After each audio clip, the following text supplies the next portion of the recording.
Oi pessoal, muito bom estar aqui.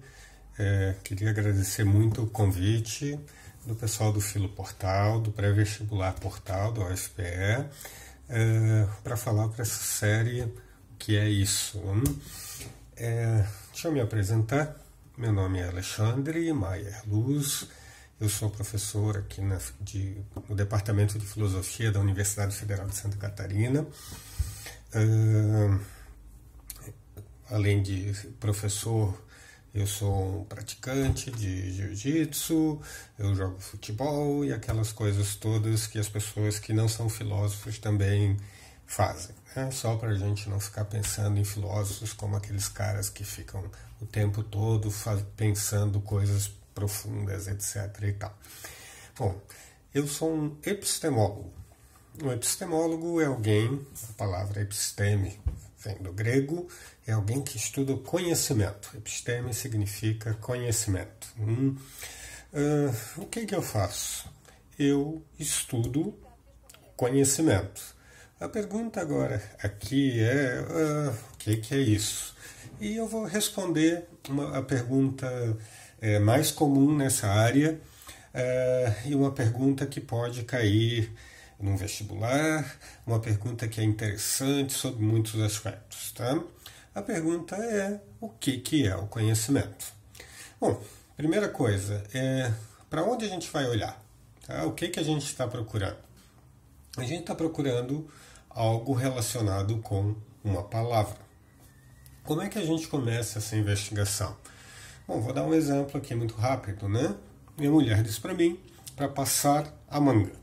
Eu vou na geladeira, pego uma manga e dou para ela. Ela pega essa manga e muito educadamente joga na minha cabeça.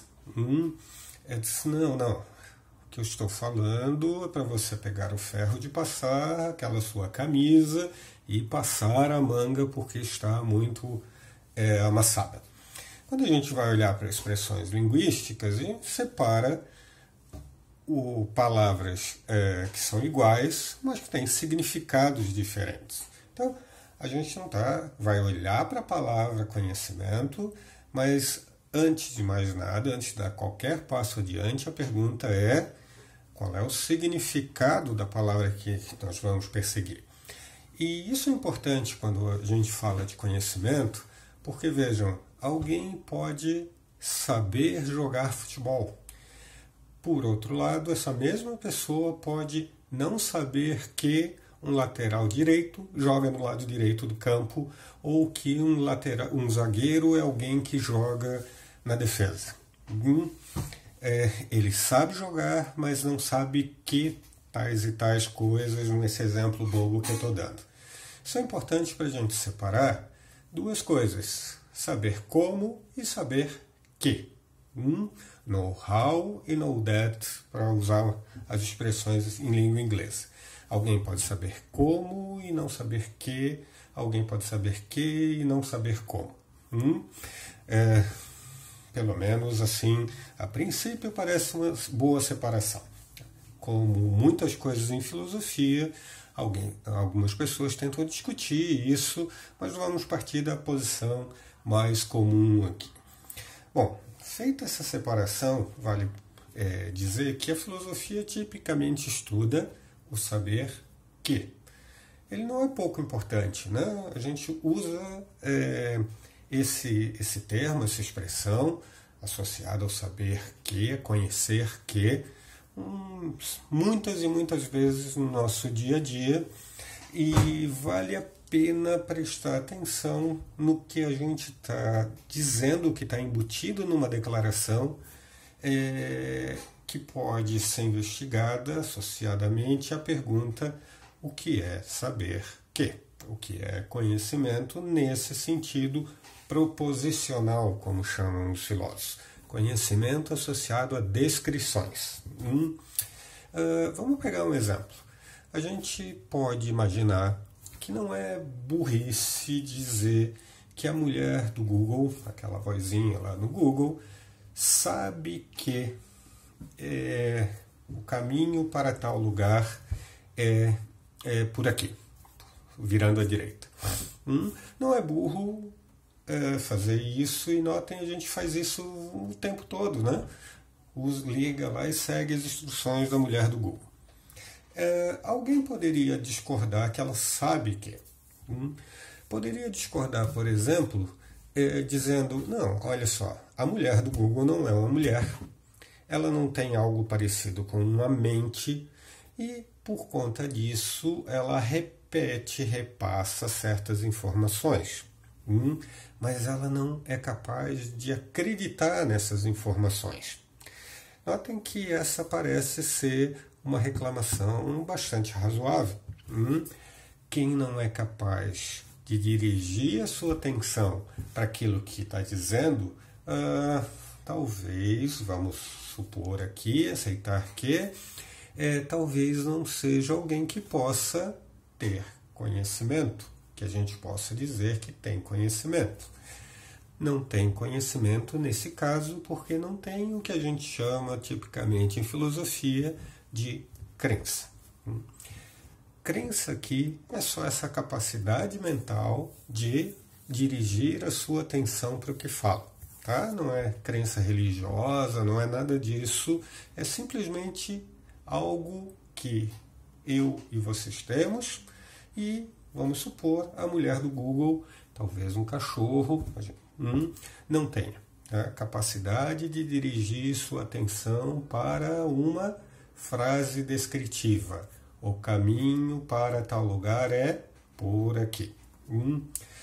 A mulher do Google não tem crença, vamos supor. Mas por que a gente a segue?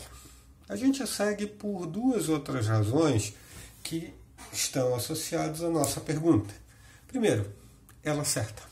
Na esmagadora maioria dos casos, ela nos dá informação de boa qualidade. O que é informação de boa qualidade aqui? Ela nos faz chegar ao lugar esperado. A gente pode dizer, numa primeira aproximação, que ela nos dá informações verdadeiras na maioria dos casos.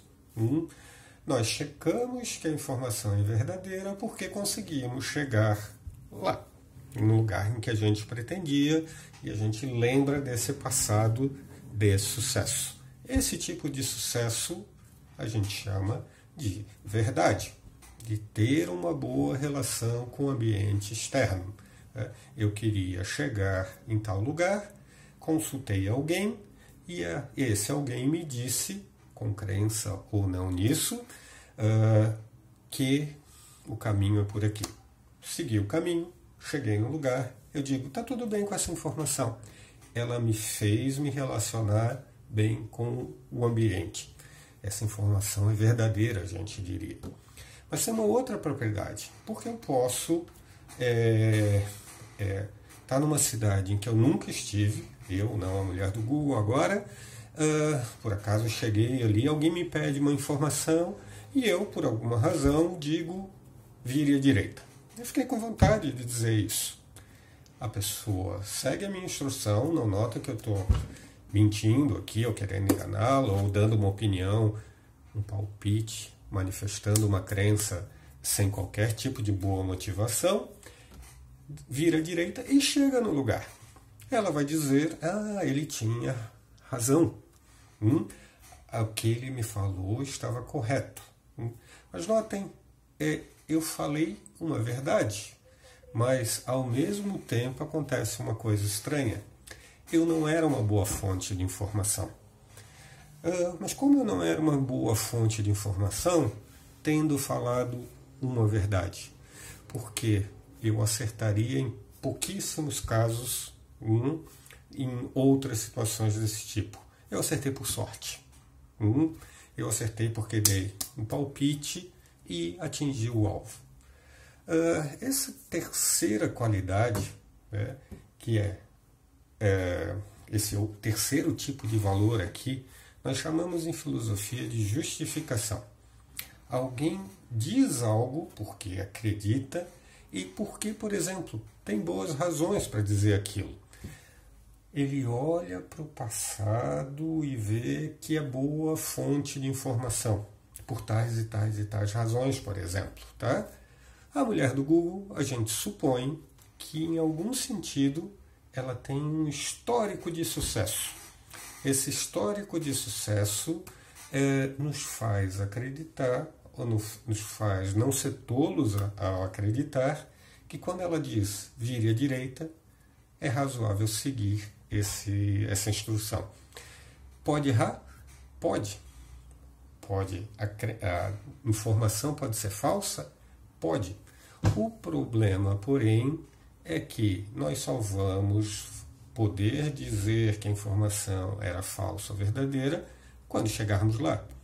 Antes de chegarmos lá, nós podemos dizer que, olhando para o histórico da mulher do Google, é adequado seguir a instrução.